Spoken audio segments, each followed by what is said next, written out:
صلوا عليه وآله. اللهم صل على محمد وآل محمد. الله زاد محمدا تكريما. صلوا عليه وسلموا تسليما. اللهم صل على محمد وآل محمد. والصلاة والسلام على الرسول المسدد المنصور المؤيد المحمود الأحمد المصطفى الأمجد أبي القاسم محمد. اللهم صل على محمد وآل محمد. وعلى وصيه أمير المؤمنين وقائد الغر المحجلين وعلى بضعته الزهراء يا من فضلها الله على نساء العالمين.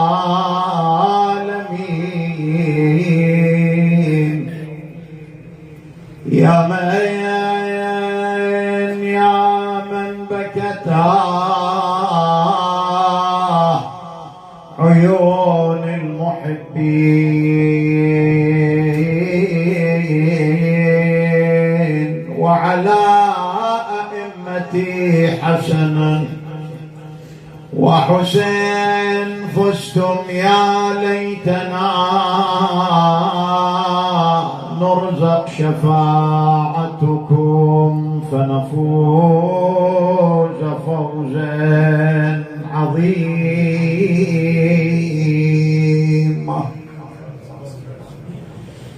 يا من على محبتك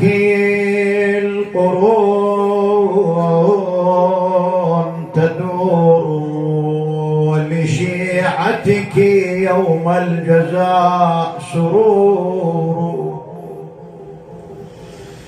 يا على محبتك القرون تدور ولشيعتك يوم الجزاء سرور. سماك زهراء لتزدهر السماء سماياك زهراء لتزدهر السمايا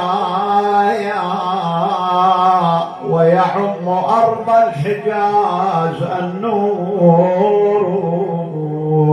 سماك فاطم ليفطم شيعته سماياك فاطم ليفطم شيعة من حر نارا في الجحيم تفور. من مثلك في فضلها مذكورة من مثلك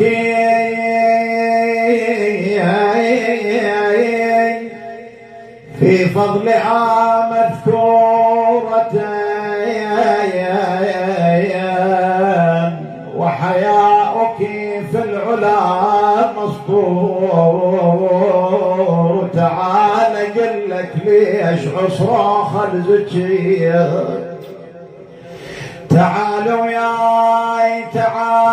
يا سالف لك على رزية واقول لك ليش عصراخ الزكية. يا بعصراخ لأن بيها وصية من النبي الحماي الحميم، من النبي الحماي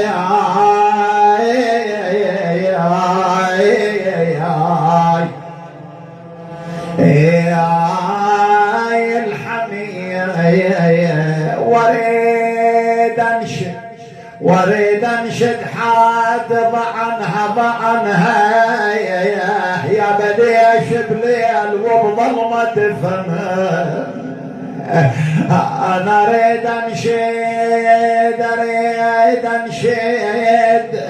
حاد ضعنها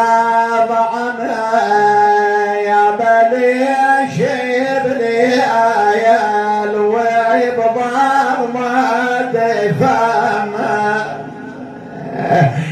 والله عقب مصايب وضوها النار بينا،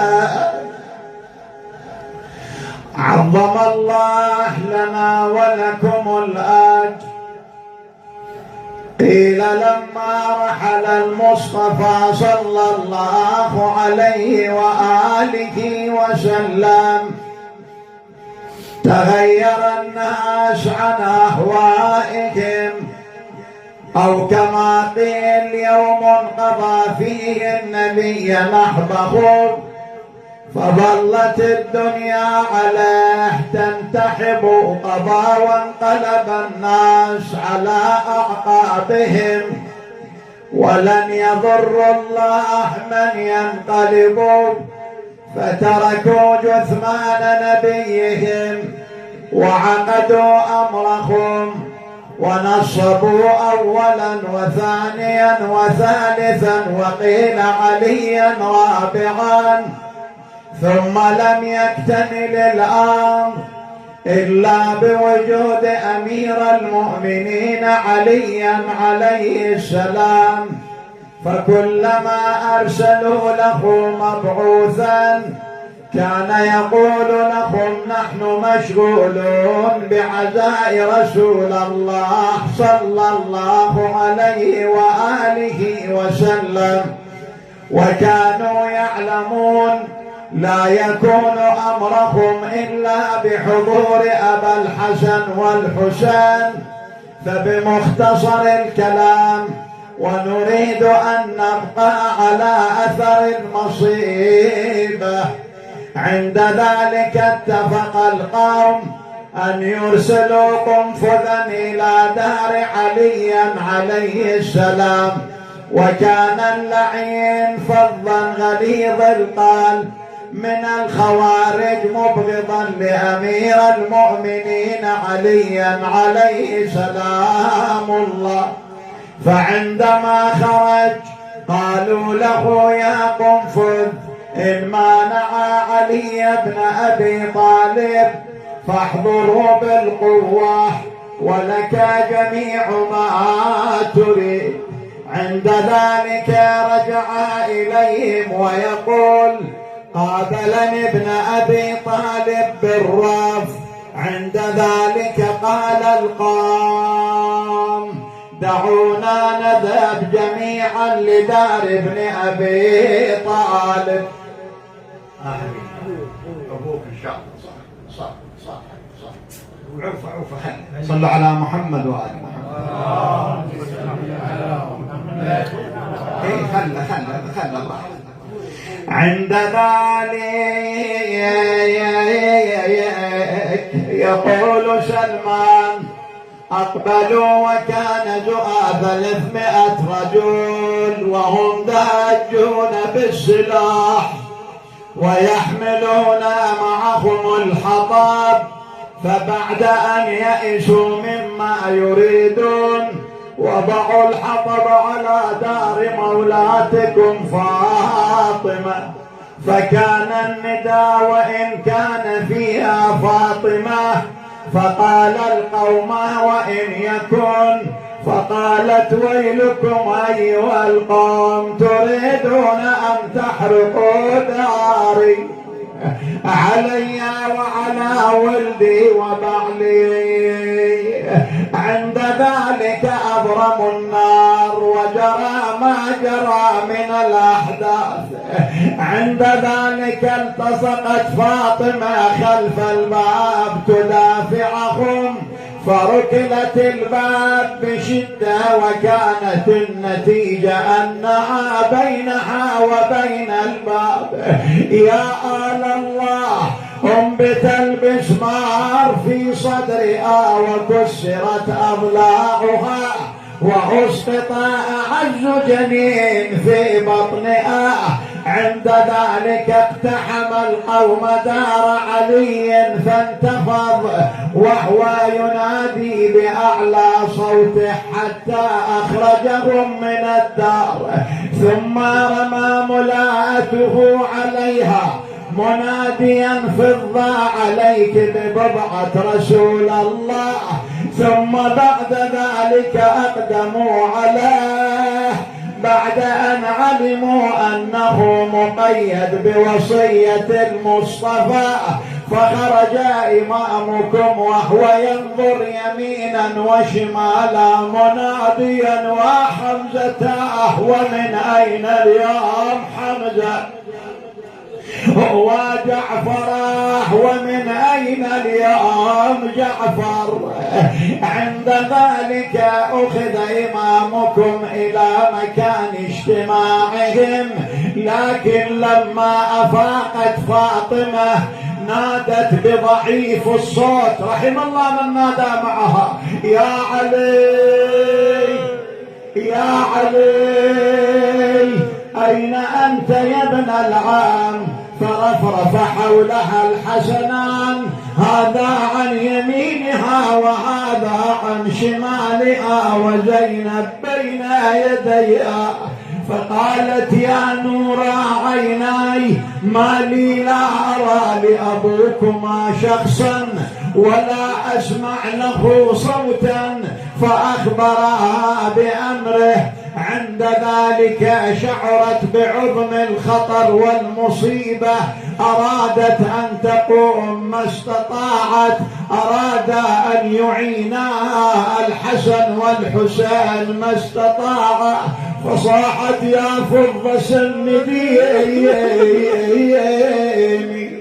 عند ذلك جمعت قواها ودخلت حجرتها، هيأت خمارها، وضعت قميص المصطفى على رأسها. تجمع لفيف من نساء الهاشميين. عند ذلك أخذت حسنا في يمينها وحسين في شمالها، تصوت: خلوا ابن عمي ولا واحد يسمعها. يا بتصوت، خلوا ابن عمي ولا واحد يسمعها، بضلع مكسور تبعتهم الزهرة ويهل مدمعها. فلما وصل الخبر إلى القوم بأن فاطمة بنت النبي أقبلت حيث هما، شعروا بالخطر وعظم المصيبة، فأنبوا قنفذ لأنه لم يفلح في المهمة الأولى، فقالوا له: يا قنفذ، احترز طريقها ولو لزم القوة ردها إلى دارها. يا صاحب الزمان، فاحترض قنفذ طريق مولاتكم فاطمة.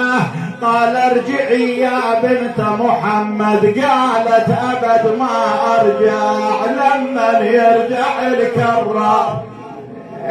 يا بقايا يا أبد ما أرجع، لما يرجع الكرار. الدار خلاف ابو الحسن ينظل شلون قبل الدار. عذرا يا صاحب الزمان، فلطمها على عينها، فأصرت أن تكمل طريقها، فرفع الصياط عليها، فأصرت أن تكمل طريقها. طريقها فعمد إليها وركلها حتى جثت على ركبتيها. عند ذلك رفعت رأسها يمينا شمالا وان تشكل زهرة. قالت بويا آمر على عبده وضربني. اقدر اسمع صوتك وياي؟ ها ايه يلا يلا. والله قالت آمر على عبده وضربني بويا ومن ضربته للقايا عذبني. انا لانكسار قلبه ولا رحمني ابويا وابني الناس ما واحد حشمني. عند ذلك جمعت قواها وأتمت مسيرها، لكن كان بقدومها آيات ربانية وعلامات كونية. خشي القوم أن يحدث أمرا فأخلوا سبيل علي عليه السلام. لكن أيها الأحبة، بينما بضعة المصطفى على هذا الحال، وإذا عليا خرج من باب المسجد وهو يسوي عمامته على رأسه، علمت أن هموم الدنيا تجمعت عليه، فطلبت من الحسن والحسين أن يستقبلها، لأنها كانت تعلم إذا رآهم يخفوا ألمه. فلما رآهم مقبلين نحوه جثى على ركبتيه، فتحا تلك يداه ضمهما إلى صدره وهما يخبرانه بما جرى على أمهما فاطمة. فانتفض مسرعا نحوها فأومأت بيدها وهي تقول: يا ابن العم، إن كنت بخير كنا كما تكون. عند ذلك طلب منها الرجوع إلى الدار. يا بردت فاطمة لكن أملح بردتها، والله علي الكرار وياها ويا أمين كان وقتها.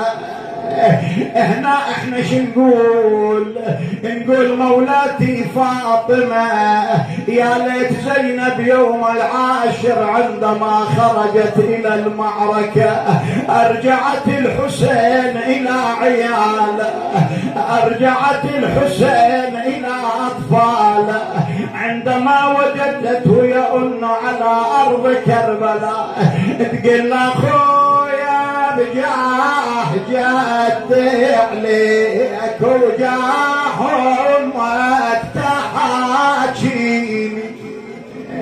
خويا من عقب عنك لأهل من وديني، خويا ما تقعي تباصرني وعلى الراي دليني، انا فكعان بواجه زينب شقول شلون فكعان يشوف النار ويا الخيل بموسط سواوين.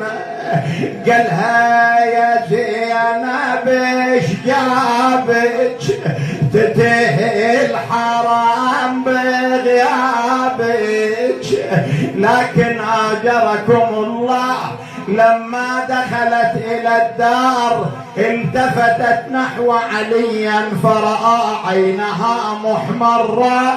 أين المنادي وفاطمتاه وسيدتاه؟ فقال: من أين ذلك يا بضعة رسول الله أرادت أن تخفي عليه ذلك، لكن عندما أصر تقول له وراك ضاعت والها وحزينة علي راد للمشرك بدينا، أنا راد لي وسطر علي بيمينه. إلهي بفاطمة وأبيها وبعلها وبنيها، الله يرحمك، الله يرحمك. اللهم وفق الجميع لمراضيك، جنبهم معاصيك، ارحمهم برحمتك الواسعة، ارزقهم شفاعتها، زيارتها، بركتها في الدنيا والآخرة يا الله.